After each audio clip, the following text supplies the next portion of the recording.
Bapak, Ibu, Saudara yang dikasihi Tuhan, Shalom, salam sehat untuk kita semua. Apa kabar?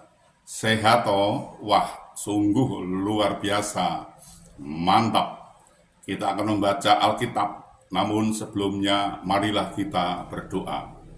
Ya Tuhan, kami mengucap syukur dan terima kasih atas anugerah dan cinta kasih-Mu yang kami rasakan pada saat ini sungguh luar biasa Bapa. Terima kasih Bapa. Kami akan membaca Alkitab. Tolong berilah kami pengertian agar kami bisa mengerti dan bisa memahami apa yang Tuhan kehendaki, kami bisa melakukan, juga bisa memberitakannya. Dalam nama Tuhan Yesus kami berdoa. Amin.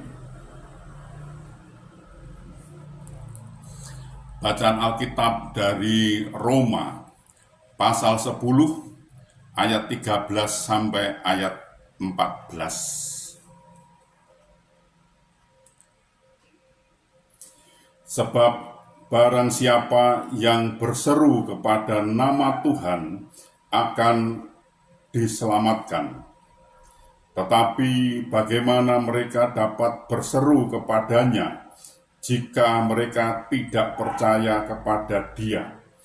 Bagaimana mereka dapat percaya kepada Dia jika mereka tidak mendengar tentang Dia? Bagaimana mereka mendengar tentang Dia jika tidak ada yang memberitakannya? Demikian pembacaan Alkitab. Terpujilah Kristus. Haleluya. Bapak, Ibu, Saudara, karena merupakan kebutuhan terpenting dalam hidup manusia, keselamatan pun menjadi tema utama di dalam Alkitab. Namun banyak orang meremehkan dan menganggap sepele keselamatan itu. Mereka menolak Injil yang merupakan berita keselamatan itu dan tidak percaya kepada Kristus Yesus, satu-satunya jalan keselamatan itu. Keselamatan berarti terhindar dari kutuk dan hukuman sebagai akibat dari dosa. Hal itu akan terwujud apabila orang menanggapi keselamatan itu dalam Yesus Kristus. Artinya mau percaya dan menerima Yesus sebagai Tuhan dan penyelamat dalam hidupnya. Inilah yang Alkitab sampaikan mengenai keselamatan itu.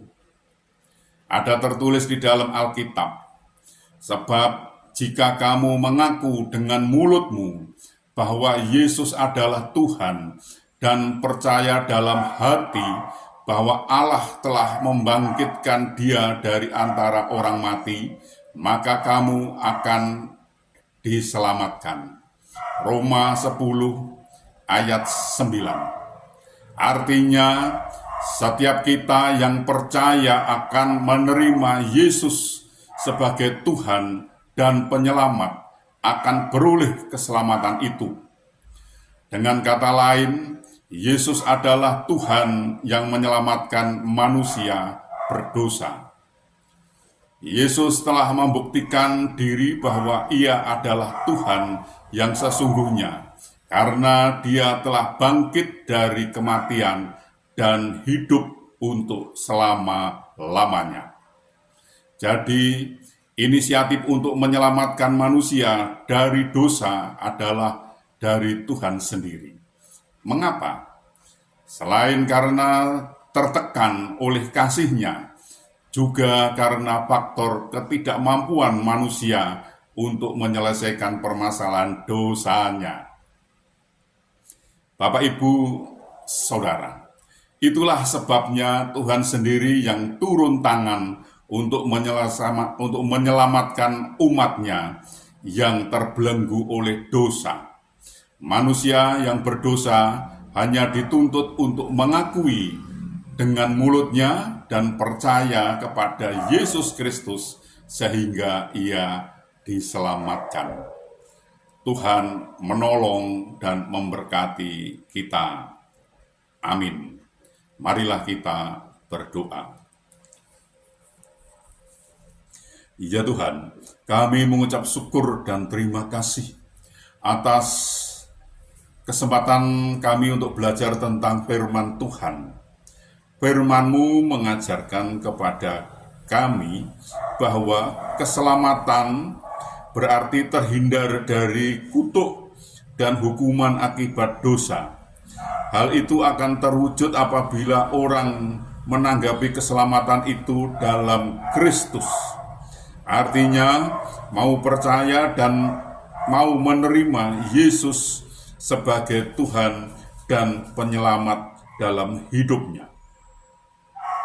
Bapak, ini pelajaran sungguh luar biasa, Bapak. Terima kasih, terima kasih. Tolonglah kami agar kami bisa mengerti dan bisa memahami apa yang Tuhan kehendaki, kami bisa melakukan, juga bisa memberitakannya. Terima kasih Bapak, terima kasih. Tolonglah kami, tolonglah kami. Ya Bapak, tolonglah kami ini. Bapak, kami juga berdoa, kami juga memohonkan untuk saudara-saudara kami yang saat ini sedang sakit, sedang ada kelemahan tubuhnya. Mereka tidak bisa berbuat banyak karena sakit, Bapak. Kami mohon pertolongan Tuhan. Tolonglah mereka, sembuhkan mereka, Bapak, dan pulihkan mereka, sehingga mereka bisa beraktivitas kembali. Tuhan menolong dan Tuhan memberkati mereka ini, Bapak. Tuhan, kami juga berdoa, kami juga memohon untuk saudara-saudara kami yang saat ini sedang kebingungan karena mereka tidak bisa memenuhi kebutuhan keluarganya dengan baik. Mereka ada kesulitan keuangan keluarga, Bapak. Mereka tidak bisa memenuhi kebutuhan keluarganya. Mereka sebetulnya sudah mencari dan berusaha, namun sepertinya mereka mengalami jalan buntu, Bapak. Kami mohon belas kasih-Mu. Tolonglah bukakan jalan baru bagi mereka sehingga mereka bisa menemukan, bisa berusaha, bisa mencari, dan bisa memenuhi kebutuhan keluarganya dengan baik. Karena Tuhan menolong dan Tuhan memberkati mereka, bahkan mereka bisa berkelimpahan, Bapak. Tolonglah mereka ini. Ya Bapak, kami juga memohon, kami juga berdoa untuk saudara-saudara kami yang saat ini sudah waktunya untuk berumah tangga. Namun mereka belum menemukan pasangan hidup yang seiman dengan mereka. Kami mohon belas kasih-Mu, bukakan jalan Bapak, sehingga mereka bisa menemukan pasangan hidup yang seiman dengan mereka, dan mereka bisa membentuk suatu keluarga rumah tangga bahagia dan bisa beranak cucu, Bapak. Tolonglah mereka ini. Ya Tuhan, kami juga berdoa, kami juga memohonkan untuk bangsa kami, bangsa Indonesia ini. Berilah damai sukacita, damai sejahtera kepada bangsa kami ini, Bapak. Agar bangsa kami ini beroleh kasih Tuhan, Tuhan menolong bangsa kami ini. Dan bangsa ini mau belajar tentang firman Tuhan, sehingga bangsa ini tidak gagal paham, Bapak. Dan bangsa ini mau mengenal Engkau lebih lagi, Bapak. Tolonglah bangsa kami ini, dan kasihanilah bangsa kami ini, Bapak. Ya Tuhan, ini kami, pakailah kami untuk memberitakan firman-Mu, lengkapi kami dengan Roh-Mu yang kudus untuk memimpin dan membimbing kami dalam memberitakan firman itu agar tidak keliru. Tuhan menolong dan Tuhan memberkatinya. Bapa, ampunilah segala dosa dan salah kami, sehingga kami layak untuk memohon pertolongan Tuhan. Dalam nama Tuhan Yesus kami berdoa. Amin.